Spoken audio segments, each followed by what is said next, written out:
Oiê, fala moçada. Então, hoje eu resolvi falar da Ultra. Por que que eu escolhi esse tema hoje pra gente estar falando sobre as Ultras? Eu normalmente todos os dias, dia sim, outro também, eu passo sempre na concessionária da Harley, sempre. É caminho de casa, eu acabo passando para tomar um café e acabo conversando, fico lá de papo ou para lavar a moto que eu lavo toda semana. Morar na praia tem isso, a maresia acaba com a moto, né? E sempre que eu chego lá na Harley, sempre chega uma pessoa para me perguntar: Nossa, eu vi você chegando, como é que você pilota uma Ultra? Sempre, sempre. Normalmente homem mesmo, chega. Porque quando é mulher a gente até entende, não, mas às vezes chega um homem grande, cara alto, e como é que você pilota uma Ultra? Poxa, eu sempre tive vontade de ter uma Ultra, mas eu sempre achei que não ia conseguir, que a Ultra é pesada, enfim. E muitas vezes também eu tô lá na loja e os vendedores vêm falar comigo: Cacá, a gente vendeu uma Ultra por tua causa, uma pessoa viu você de Ultra, ou te segue no Instagram, ou te viu passando na praia, já teve casos assim. Assim, é super bacana, nossa, eu fico super lisonjeada com isso. Mas vamos desmistificar pilotar uma Ultra é difícil? Não, não é. Eu acho o seguinte, primeiro que moto, a gente tem que curtir, gostar, você tem a moto que te veste, né? Eu tive várias motos, como eu já falei em outro vídeo, né? Enfim, todo mundo sabe que eu não piloto há muito tempo, tem 3 anos e pouquinho. Mas a Ultra hoje para mim é a moto que me veste, é a moto que eu curto, que eu amo, enfim. Então vamos falar um pouquinho, né, dessa coisa da Ultra. É difícil, é pesada? Cara, ela é pesada, ela pesa mais de 430 quilos, principalmente se estiver com bagagem, é, tanque cheio, é pesada. Só que nem eu, nem nenhum homem vai conseguir levantar uma Ultra se ela tombar, a não ser usando técnica, né? Ou mesmo quando você tá naquela iminência de tombar, se ela passar daquele ângulo de 27 graus, esquece, não tem tamanho, não tem força, não tem homem que vai conseguir impedir que ela tombe, não. Então isso aí vai acontecer. O ideal é que não aconteça, mas pode acontecer. Então, independente de ser mulher, homem, grande, pequeno. E aí todo mundo assim, mas você é pequena, como é que você pilota uma Ultra? Bom, eu achava, ou pelo menos eu tive um dia na vida, 1,62 de altura. E aí, com o passar do tempo, né, você fica velha e aí a minha médica, né, ela começa a pedir a tal da densitometria óssea. E aí fui eu fazer uns 2 anos atrás, 3 anos, eu sempre tive 1,62, né, depois que eu atingia o meu máximo de altura era 1,62. Aí fiz a densitometria, a mulher, pô, você tem 1,61. Falei, não, 1,62. Ela, não, 1,61. Eu falei, pode ter algum erro de medida tal, mas a densitometria não erra.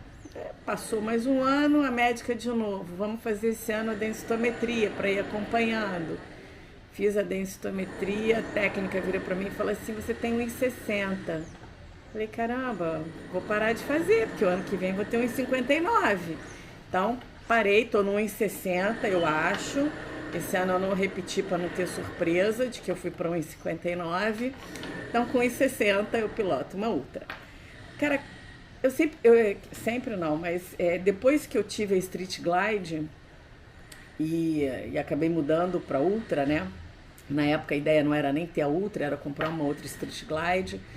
Mas quando eu tive problema com a minha Street Glide que eu fui trocar, não tinha, só ia chegar no ano seguinte e a opção foi a Ultra e enfim, eu comprei a Ultra sem fazer o test rider nela e eu confesso que falei assim, cara, fiz loucura, que doideira.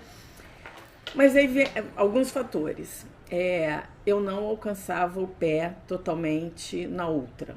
Aliás, nem totalmente, nem meia ponta. Nada. Era só as unhas. E se cortasse as unhas já era, um abraço. Então, na própria loja, na concessionária, eu troquei o banco dela. Eu coloquei o banco low, que é o banco original, porém é o banco low. Ele fica 6 centímetros mais baixo. Gente, 6 centímetros pra mim, cara, é como se eu tivesse ganhado 1 metro de altura. Fiquei, uau!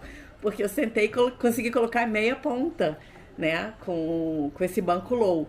Então eu já comprei a moto e já na loja eu troquei pegando esse banco low. Então já é um facilitador, porque você tendo a meia ponta, você já controla a moto. E o que você tem que fazer? É diferente de você pilotar uma Fat Boy, que eu chegava e parava em qualquer lugar, né? Porque eu conseguia empurrar, sair, qualquer posição que eu parasse a Fat Boy, eu tirava ela. A Ultra não. A Ultra, então, assim, você aprende a pilotar uma Ultra. Eu chego no posto de gasolina. Enquanto eu estou abastecendo, eu estou dando aquela olhada em volta para ver como é que é o terreno. Cara, normalmente, posto de gasolina, paralelepípedo. E paralelepípedo, ultra e baixinha são coisas que não combinam. Porque se você parar num local de paralelepípedo e tiver uma pedrinha com 1 centímetro mais alta, esquece, porque eu não consigo vencer aquele 1 centímetro e empurrar a moto. Ali fica. E normalmente, quando eu tô com outras pessoas, tranquilo, eu chego, paro a moto, na hora de sair, das duas, uma, ou eu peço alguém para tirar minha moto, ou peço alguém para puxar. Tranquilo, sempre tem os universitários para ajudar. Mas quando eu tô sozinha, que eu sempre viajo sozinha, né? Fui agora para Campo Grande, Mato Grosso, fiz uma viagem longa, sozinha. Então, quando você chega num posto de gasolina, a primeira coisa que eu faço, eu dou aquela geral. Sempre vai ter um lugar que tá com cimentinho liso. Então, na hora que eu termino de abastecer, para estacionar, para ir ao banheiro, eu dou aquela volta no estacionamento, escolho um lugar que eu vá parar a moto de frente, que ninguém possa me fechar e que na hora de sair eu já saia de frente. Então sempre tem um cantinho. Então, regra para pilotar uma Ultra, principalmente se você estiver sozinho, chegou em algum lugar que é desconhecido, você não tem hábito de frequentar, não sabe como vai ser, cara, não para de cara. Dá uma volta, dá uma circulada, escolhe um lugar estratégico, porque isso facilita bastante. E não tem mais segredo, porque a moto, ela andando, efeito giroscópio, não cai. Então a moto é leve. Depois que você tá com ela ligada, rodando, cara, é curtir, porque a moto tem tudo. Já tive várias pessoas que falaram para mim assim: eu optei pelo Street Glide por causa do Tourpack, que é muito pesado. No começo você estranha, porque ele faz um pêndulo, mas depois esse pêndulo que faz é até gostoso nas manobras, porque ele... Cara, a moto é fantástica, eu não tenho assim o que falar. E hoje, mesmo eu optando, né, pilotando a Ultra, que é mais pesada, a Street Glide, hoje eu comparando a Street Glide com a Ultra, né, não é só a diferença do Tourpack. A Street Glide, ela tem um perfil de pneu mais baixo, então ela dá um soquinho quando você passa num quebra-mola, escapa, pega um buraco, ela tem aquela batida seca, sabe? Dá aquela dorzinha no cóccix. E a Ultra não, a Ultra ela passa, cara, é uma coisa assim ela passa no quebra-mola, você sente, ela amortece. Então, assim, é infinitamente outra história em termos de comparação. É uma moto que eu super indico. E se você tá pensando, não piloto uma Ultra, eu queria uma Ultra, mas eu comprei a outra porque é menor, esquece, porque 2 dias pilotando, você já acostuma e você não quer outra vida. O que mais que eu posso falar da Ultra? Cara, eu acho que é basicamente isso, porque as pessoas sempre me perguntam como eu piloto, né, uma Ultra. Outra coisa, tem aí a opção, todo mundo fala pra mim assim, Cacá, por que você não põe ré? Cara, eu não ponho ré, eu não quero tirar essa originalidade da Ultra.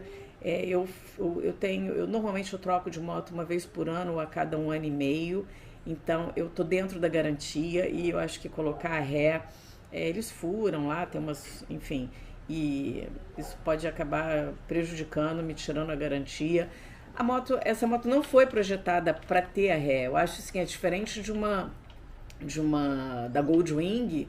Cara, ela vem de fábrica com ré, é outra proposta, né? A Ultra não tem ré. Tem vários amigos que colocaram, realmente fica fantástico, é bacana, mas eu não faço por isso, porque eu tenho medo de perder a garantia dela, de ter problema.